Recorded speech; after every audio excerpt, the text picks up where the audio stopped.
ஆண்டவராகிய இயேசு கிறிஸ்து என்னும் சர்வ வல்லமையுள்ள நாமத்தினாலே மீண்டும் உங்களை சந்திப்பதில் கிறிஸ்துவுக்குள் மகிழ்கிறேன். இந்த நாளிலே ஒரு குறிப்பிட்ட புஸ்தகத்தில் உள்ள 3 பாத்திரங்களை குறித்து நாம் தியானிக்க இருக்கிறோம். பழைய ஏற்பாட்டு புஸ்தகத்தில் ரூத் என்ற புஸ்தகத்தை நாம் யாவரும் அறிந்திருக்கிறோம். அதிலே நகோமி, ரூத், போவாஸ் என்ற 3 அற்புத குணாதிசயங்களை கொண்ட தேவ மனிதர்களை குறித்து இந்த நாளிலே நாம் அறிந்து கொள்ளப் போகிறோம். முதலாவது நாம் படித்துக் கொள்ளப் போவது என்னவென்றால், நகோமி என்ற பெண்ணுடைய குணாதிசயம். இந்த நகோமி என்ற பெண் தன்னுடைய கணவன் 2 பிள்ளைகளோடு கூட வாழ்ந்து கொண்டிருந்தார். அப்பொழுது இஸ்ரேல் தேசத்திலே பஞ்சம் வந்ததினால் அவர்கள் மோவாபிய தேசத்திற்கு பிழைப்பு தேடி போகிறார்கள். அவர்கள் அங்கே சென்ற பின்பு தன்னுடைய கணவனையும் 2 மகன்களையும் நகோமி இழந்து போனார். பின்பதாக தேவன் தம்முடைய ஜனத்தை சந்தித்தார் என்று அறிந்து கொண்ட பின்பு, இஸ்ரவேல் தேசத்தை தேவன் ஆசீர்வதித்தார் என்று அறிந்து கொண்ட பின்பு அங்கிருந்து புறப்பட்டு வருகிறார். அப்படி புறப்பட்டு வரும்போது அவர்களுடைய 2 மகனின் மனைவிகளாகிய ஓர்பால், ரூத் என்ற மருமகள்களும் அந்த நகோமியோடு கூட வருவதற்காக புறப்பட்டு வருகிறார்கள். வந்து கொண்டிருக்கும் போது நகோமி தன்னுடைய மருமக்களை பார்த்து, நீங்கள் உங்கள் தேசத்திற்கு சென்று வாழ்ந்திருங்கள், கர்த்தர் உங்களை ஆசீர்வதிப்பாராக என்று சொல்லி அனுப்பிவிடுகிறார். அப்பொழுது 2 மருமகள்களும் அழுகிறார்கள். பின்பு ஓர்பால் என்ற மருமகள் தன்னுடைய மோவாபிய தேசத்திற்கு போய்விடுகிறாள். ரூத் என்ற மருமகள் மாத்திரம் தன்னுடைய மாமியாரை பற்றி கொண்டு தன்னுடைய தேசத்தை, தகப்பன் வீட்டை, தாயாரை, உறவினர்களை எல்லாவற்றையும் விட்டுவிட்டு அறியாத தேசமாகிய இஸ்ரவேல் தேசத்திற்கு தன்னுடைய மாமியாரோடு கூட வருகிறார். அப்பொழுது நகோமி சொல்லுகிறார், நீயும் போய்விடு என்று சொல்லுகிறார். அப்பொழுது நகோமி சொன்ன வார்த்தைக்கு பதிலாக ரூத் சொல்லுகிறார், நான் உன்னை விட்டு பின்வாங்குவதில்லை. உன் தேசம் என் தேசம், உன் ஜனங்கள் என் ஜனங்கள், உன் தேவன் என் தேவன் என்று சொல்லி உறுதியாய் நகோமியோடு வருவதற்காக ஆயத்தமாயிருக்கிறதை சொல்லுகிறார். அப்பொழுது அவர்கள் கடந்து வருகிறார்கள். கடந்து வரும்போது அந்த தன்னுடைய சொந்த தேசமாகிய நகோமியினுடைய தேசத்திற்கு, இஸ்ரேல் தேசத்திற்கு, அவருடைய சொந்த ஊருக்கு வரும்போது அந்த ஊரார் பார்த்து கேட்கிறார்கள், நகோமியோ என்று கேட்கிறார்கள். அதற்கு நகோமி சொல்லுகிறார், சர்வ வல்லவர் எனக்கு கசப்பை கட்டளையிட்டிருக்கிறார். நீங்கள் நகோமி என்று அழைக்க வேண்டாம், மாறாள் என்று அழையுங்கள் என்று சொல்லுகிறார். நகோமி என்றால் அழகானவள் அல்லது மகிழ்ச்சியானவள் என்று பொருள்படும். ஆனால் இப்பொழுது நகோமி சொல்லுகிறார், சர்வ வல்லவர் எனக்கு கசப்பை கட்டளையிட்டிருக்கிறார், அதனால் நீங்கள் மாறாள் என்று அழையுங்கள் என்று. மாறாள் என்றால் கசப்பு என்று அர்த்தம். நம்முடைய வாழ்க்கையில் கசப்பான அனுபவங்களை நாம் கடந்து வர வேண்டிய சூழ்நிலைகள் நமக்கு வரலாம். ஆனால் அதற்கு காரணம் என்ன என்பதை நாம் ஆராய்ந்து பார்க்க வேண்டும். நம்முடைய வாழ்க்கையில் தேவன் ஒவ்வொரு காரியத்தையும் குறித்து தீர்மானம் எடுத்து அதை செயல்படுத்துவதற்கான முழு உரிமையையும் சுயாதீனத்தை கொடுத்திருக்கிறார். நியாயமாக இஸ்ரேல் தேசத்திலே பஞ்சம் உண்டாயிருக்கும் போது என்ன செய்திருக்க வேண்டும்? அந்த ஜனங்கள் தங்கள் தேவனாகிய கர்த்தரை நோக்கி கூப்பிட்டு தங்கள் பொல்லாத வழிகளை விட்டு திரும்பி தங்களை தாழ்த்தி ஜெபித்திருந்தால் அந்த இஸ்ரவேல் தேசம் ஆசீர்வதிக்கப்பட்டிருக்கும். அதை விடுத்து மோவாபிய தேசத்திற்கு சென்றது அவர்களுடைய தனிப்பட்ட முடிவு. அதனுடைய பின் விளைவு கணவனையும் 2 பிள்ளைகளையும் இழந்து போன சூழ்நிலை. ஆனால் அவர்கள், நகோமி சொல்கிறார், தேவன் கசப்பை கட்டளையிட்டார், தேவன் பொல்லாப்பை வரப்பண்ணினார். நாம் பொதுவாக நம்முடைய வாழ்க்கையிலே ஒரு வருத்தமான, கஷ்டமான, வேதனை தருகிற அனுபவங்களுக்குள் கடந்து செல்லும் போது அந்த சூழ்நிலைக்கு காரணம் மற்றவர்களை நாம் குறை சொல்லுவோம், குற்றம் சாட்டுவோம், அல்லது கடவுளை குற்றம் சாட்டுவோம்.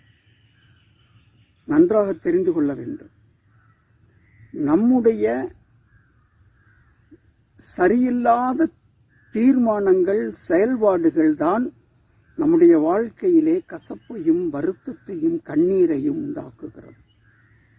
அதற்கு நிச்சயமாக தேவன் காரணமாய் இருக்க மாட்டார், மற்றவர்களும் காரணமாய் இருக்க முடியாது. இந்த நகோமி அவர்களுடைய குணாதிசயம் என்னவென்றால், உபாகமத்தில் சொல்லப்பட்டபடி தங்கள் தேவனாகிய கர்த்தர் ஆபிரகாம் முதல் அழைத்தது முதல் அவர் புறப்பட்டு வந்த நாட்களில் இருந்து எகிப்தின் அடிமைத்தனத்தில் இருக்கும் போதும் அதிலிருந்து விடுவிக்கும் போதும் தேவன் செய்த அற்புதங்கள், அடையாளங்கள், அதற்கு பின்பு வனாந்தரத்தில் நடத்தி வந்தபோது நடந்த காரியங்கள், அங்கு நடந்த அற்புதங்கள், அடையாளங்கள், அதற்கு பின்பு யோசுவா தலைமையிலே இஸ்ரேல் தேசத்தை பங்கிடும்போது தேவன் செய்த அற்புதங்கள், அடையாளங்கள், இவைகளை பற்றி பேசிக் கொண்டிருக்க வேண்டும். தங்கள் குடும்பத்தாரோடு கூட உட்கார்ந்திருக்கும் போது வீண் பேச்சுக்கு, சினிமா கதைகளுக்கு இடம் கொடாமல் தேவனை பற்றியும், தேவனுடைய வார்த்தையை பற்றியும், அவர் வழிநடத்துதலை பற்றியும் பேசிக் கொண்டிருக்க வேண்டும் என்கிற கட்டளையை மறவாத நகோமி தன்னுடைய மருமக்களுக்கு இந்த நிகழ்வுகளை, கடந்து வந்த இஸ்ரேல் ஜனங்கள் கடந்து வந்த பாதைகளை சொல்லியிருக்க வேண்டும். ஆதலால் தான் ரூத் நகோமியின் தேவன், தன்னுடைய கணவனுடைய தேவன், அவர்தான் தெய்வம் என்று நம்பி விசுவாசித்து இஸ்ரேல் தேசத்திற்கு கடந்து வருகிறார். அந்த சுவிசேஷத்தை சொன்னது நகோமி அவர்கள். நகோமியினுடைய குணாதிசயம் சரியில்லாமல் இருந்திருந்தால் மருமக்கள் இருவரும் நேசித்து பின்பற்றி இருக்க மாட்டார்கள். அதற்கு பின்பும் தன்னை தொடர்ந்து தன்னுடைய தேவனை பின்பற்றி வந்த ரூத்துக்கு நன்மை செய்வதற்கு ஏதுவான காரியங்களை அவர் ஆலோசனை கொடுக்கிறார். அப்படிப்பட்ட விஷயத்திலே அவர் புத்திசாலியாக விளங்கினார் என்பதிலே சந்தேகமில்லை. இரண்டாவது, இந்த புஸ்தகத்தில் நாம் பார்க்க போகிற மிக முக்கியமான நபர் யார் என்று சொன்னால் போவாஸ். போவாஸ் என்றால் பெலன் என்று அர்த்தம். இன்ஸ்டன்ட் பெலன் என்று அர்த்தம். கர்த்தருக்குள் தன்னை பலப்படுத்திக் கொள்ளுகிற குணாதிசயம் உடையவராக இருந்திருப்பார் என்று நான் நினைக்கிறேன். அவரை அறிமுகம் செய்யும்போது அவர் கோதுமை அறுக்கிற வயல்களுக்குள்ளாக கடந்து வருகிறார். அப்பொழுது வயலில் வேலை செய்து கொண்டிருக்கிறவர்களை பார்த்து அவர் கர்த்தர் உங்களை ஆசீர்வதிப்பாராக என்று சொல்லுகிறார். அவர்கள் பதிலுக்கு கர்த்தர் உங்களோடு இருப்பாராக என்று சொல்லி ஆசீர்வதிக்கிறார்கள். அவருடைய அறிமுகமே அவருடைய குணாதிசயத்தை வெளிப்படுத்துகிறது. அவர் தேவரகமான சிந்தையும் சொல்லும் செயலும் உடையவர் என்பதை விளங்க பண்ணுகிறது. தொடர்ந்து அந்த வயலில் கதிர்களை பொறுக்க வந்த ரூத்தை பற்றி விசாரிக்கிறார். அப்படி என்றால் தோட்டத்தில் வேலை செய்கிற ஒவ்வொரு வேலைக்காரர்களை குறித்தும் அறிந்து வைத்திருக்கிறார். அவர்களோடு கூட சேர்ந்து உணவு புசிக்கிறார். அந்த ரூத்தை பற்றி விசாரித்து பின்பு அவளை கூப்பிட்டு அவளுடைய குணாதிசயத்தை குறித்து பாராட்டுகிறார். நம்மில் அநேகர் மற்றவர்களை வாழ்த்துவதற்காக நம்முடைய வாயை திறப்பதில்லை, பாராட்டுவதற்காக வாயை திறப்பதில்லை. அதற்கு பதிலாக எதிர்மாறான காரியங்களுக்காக நம்முடைய வாய்களை திறக்கிறோம். இந்த விஷயத்திலே போவாஸ் மிகவும் சிறந்த மனிதராக காணப்படுகிறார். அது மட்டுமல்ல, அவர் ரூத்துக்கு ஆறுதல் சொல்கிறார். அது மட்டுமல்ல, தன்னுடைய வயலில் வருகிற ஏழைகளுடைய காரியத்தில் கரிசனை உள்ளவராக இருந்து அங்கே சிந்தப்படுகிறதான கோதுமைகளை பொறுக்கிக் கொள்ள அனுமதி கொடுக்கிறார். அது மட்டுமல்ல, கட்டுகிற அந்த அரிக்கட்டுக்களை கட்டுகிற அந்த மனிதர்களை பார்த்து சொல்லுகிறார், இன்னும் கொஞ்சம் சிந்த விடுங்கள், அவர்கள் எடுத்துக்கொள்ளட்டும் என்று. ஆக போவாஸ் உதவி செய்யும் நோக்கம் உடையவராக இருந்தார். ஏழைகளை விசாரிக்கிறவராக இருந்தார், ஆறுதல் சொல்லுகிறவராக இருந்தார், உதவி செய்கிறவராக இருந்தார். பின்பு தன்னுடைய மாமியாருடைய ஆலோசனையை கேட்டு நடந்து கொண்ட ரூத்தின் காரியத்தை அவர் பார்க்கும்போது அவர் உடனே உணர்ச்சி வசப்பட்டு முடிவெடுக்காமல் தேவ திட்டத்தின்படி, சட்டத்தின்படி ரூத்தை உரிமையாக்கிக் கொள்வதற்கான காரியங்களை செய்ய முனைப்புடன் செயல்படுகிறார். அப்பொழுது அவர் சென்று தன்னுடைய உறவை காட்டிலும் நெருங்கின உறவுடையவன் ஒருவனை அழைத்து ரூத்தை திருமணம் செய்து கொள்ளும்படி சொல்லுகிறார். அதற்கு அவன் மறுக்கவே மூப்பர்களை சாட்சி வைத்து ரூத்தை திருமணம் செய்து கொள்ளுகிறார். அவர் ரூத்தை பார்த்து சொல்லுகிறார், உன்னுடைய முந்தின குணத்தை பார்க்கணும், பிந்தின நற்குணம். அதாவது உன் மாமியாரை பின்பற்றி வந்து இஸ்ரவேலின் தேவனை உன் தேவனாக இரட்சகராக ஏற்றுக்கொண்ட முந்தின நற்குணத்தை விட பிந்தின நற்குணம், தன்னுடைய உறவின் முறையாய் இருக்கிற போவாசை திருமணம் செய்வதற்கான அணுகுமுறை, அதை பார்த்து பாராட்டுகிறார். ஆக போவாஸ் என்பவர் மிக சிறந்த கிறிஸ்தவராக வாழ்ந்திருக்கிறார் என்பதற்கு இவைகளே சாட்சி. அவருடைய நடைமுறை, பழக்க வழக்கங்கள், அவருடைய அணுகுமுறை, அவருடைய வார்த்தைகள் அதை உறுதி செய்கிறது. கடைசியாக அவர் தன்னுடைய பாதரட்சியை கழட்டிவிட்டு ரூத்தை உரிமையாக்கி கொள்ளுகிறார்.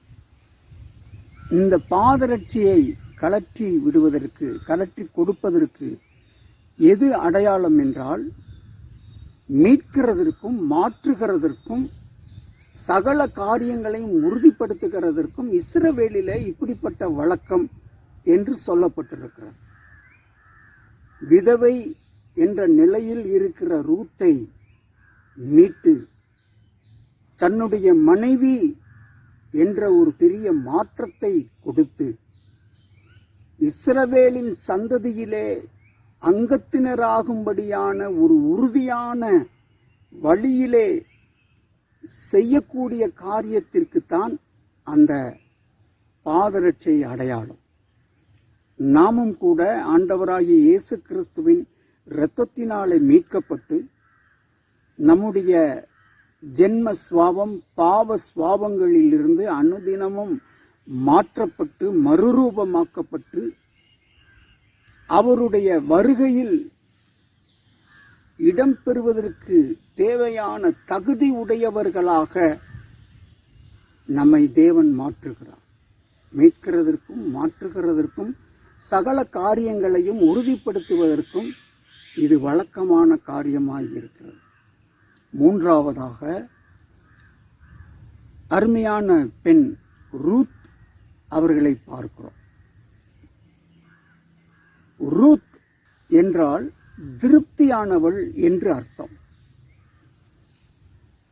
இந்த ரூத் தேவனுடைய நற்செய்தியை, சுவிசேஷத்தை கேட்டபோது அந்த தேவன் பேரில் கொண்டிருந்த பற்றுறுதி, விசுவாசம், தேவனை பின்பற்றி வர இஸ்ரேல் தேசத்திற்கு கடந்து வந்தார். பின்பு தன்னுடைய ஏழ்மையை குறித்து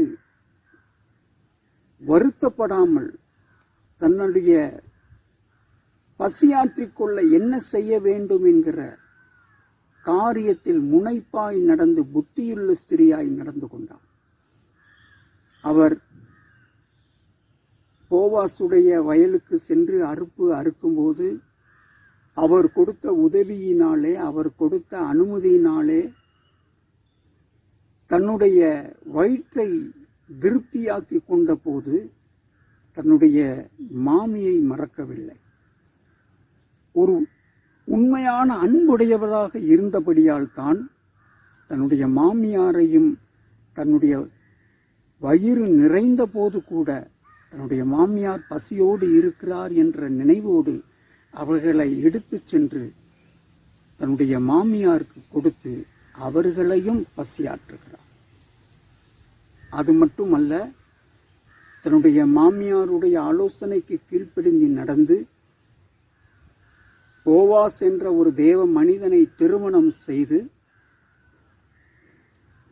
ஒரு பரிசுத்த சந்ததி பிறப்பிப்பதற்கான காரணமுடையவராக அமைந்து, அந்த சந்ததியில் பிறந்தவர்தான் ஈசாய், ஈசாய்க்கு பிறந்தவர்தான் தாவீது, தாவீதின் வம்சத்தில் பிறந்தவர்தான் ஆண்டவராகிய இயேசு கிறிஸ்து.